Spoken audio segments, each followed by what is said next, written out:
And our Michelle Gassoub is in Fort St. John right now. Michelle, what's the latest from BC wildfire? Well, Benit, for days we've been hearing if we could just make it to Wednesday, the rain in the forecast would really help.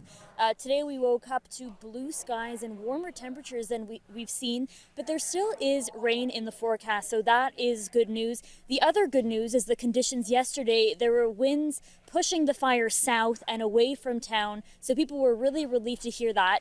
At the same time, there is now another fire burning north of town, about 25 kilometers north of Fort Nelson. That was a fire that had died down in late 2023 but reignited. Officials say for now that fire is holding, but in speaking to the evacuees here, there was a lot of concern from people to hear that that fire that they believed had been dormant was back, had been ignited by the conditions. So a lot of concern there.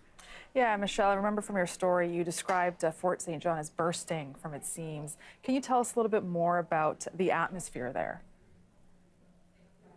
Yeah, I mean, it's really interesting being in town right now because everywhere you go, hotels, coffee shops, restaurants, is just full of people. 1,400 people from Fort Nelson who are now evacuated here.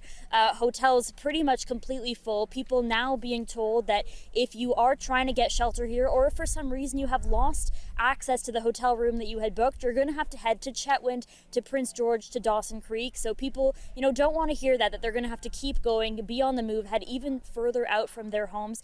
And it was really interesting being at the evacuation center yesterday because it was almost like a high school reunion. Everyone from this one town gathered in a parking lot, people calling to each other, hugging, saying, you made it out, good to see you.